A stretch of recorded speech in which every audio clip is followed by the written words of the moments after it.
A part of that plan, of course, is to induce the gradual surrender of American sovereignty, piece by piece and step by step, to various international organizations, of which the United Nations is the outstanding but far from the only example. Now, here are the aims for the United States. 1, greatly expanded government spending for every conceivable means of getting rid of ever larger sums of American money as wastefully as possible. 2, higher and then much higher taxes. 3, an increasingly unbalanced budget despite the higher taxes. 4, wild inflation of our currency. 5, government controls of prices, wages, and materials, supposedly to combat inflation. 6, greatly increased socialistic controls over every operation of our economy and every activity of our daily lives. This is to be accompanied, naturally and automatically, by a correspondingly huge increase in the size of our bureaucracy and in both the cost and reach of our domestic government. 7, far more centralization of power in Washington and the practical elimination of our state lines. There is a many-faceted drive at work to have our state lines eventually mean no more within the nation than our county lines do now within the states. 8, the steady advance of federal aid to and control over our educational system, leading to complete federalization of our public education. 9, a constant hammering into the American consciousness of the horror of modern warfare, the beauties and the absolute necessity of peace. Peace always on communist terms, of course. And 10, the consequent willingness of the American people to allow the steps of appeasement by our government which amount to a piecemeal surrender of the rest of the free world and of the United States itself.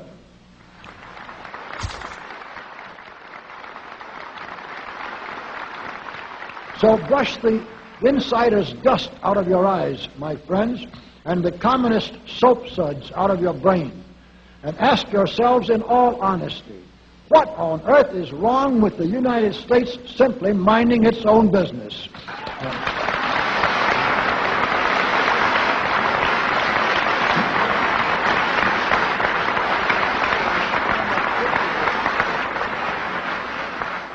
Or with having its foreign policy function primarily for the safety and benefit of the American people.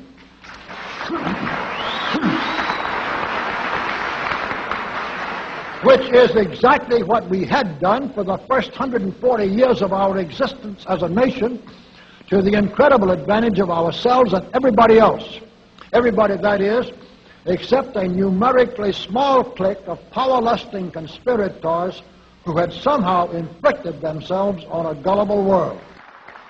While we turn to a very brief summarization of what we hope the John Birch Society will help and even sometimes lead the American people to accomplish during the next 15 years.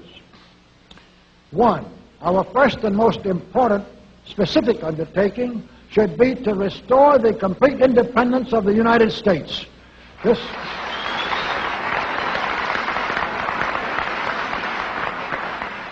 This includes our resolution to get us out of the United Nations and get the United Nations out of the United States.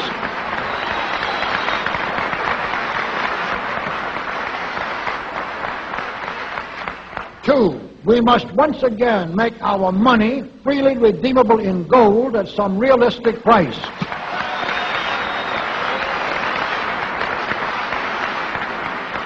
And we must take all practicable legislative steps to prevent a recurrence of the enormous thievery and other subversive crimes that have been perpetrated on the American people through a contrived inflation by every president from Franklin Roosevelt through Richard Nixon. 3, 3, we should reduce the number of government bureaus, of government civilian employees, and the whole quantity of government by at least 50%.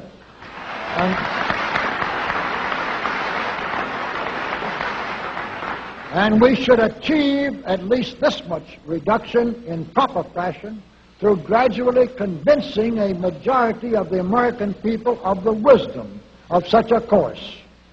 4, we should withdraw all American troops from every spot on earth that is not American soil, except when and where such troops may be required as decided by Congress to protect American lives and property from criminal vandalism.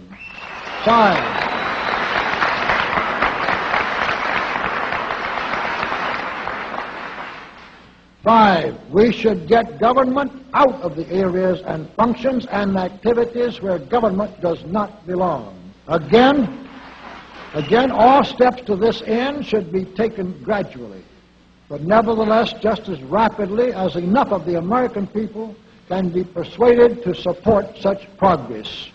Any such achievement will require a truly massive educational force, but that's exactly what we hope to build during the next 15 years.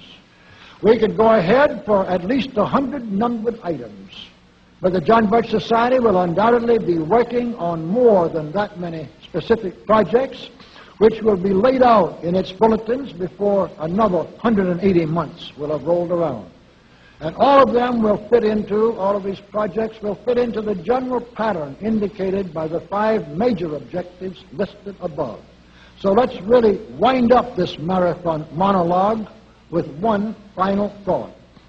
None of us can guarantee anything about what the future will bring. Your speaker knows what a job we have before us to rid our country of the scourge of communism within the next few years, and then to go ahead on our constructive program so well that 15 years from now we shall already be entering an era of far less government, of a much sounder sense of responsibility, and, with God's help, of a better world. But I sincerely believe that it can be done, and this much I know, that every man and woman in this audience should leave here tonight feeling in his or her own mind and heart that it can and must be done, then it surely will be. And so, all of you patriots of good character, good conscience, and noble ideals, whom we can reach with the filmed version of this speech in 1,000 other audiences, it is with a great deal of confidence and energizing will to win that we invite you to join us in our epic undertaking. For to all of you great, wonderful friends in this present audience, I certainly extend my very deep thanks indeed for so much patience and attention. Thank you and good night.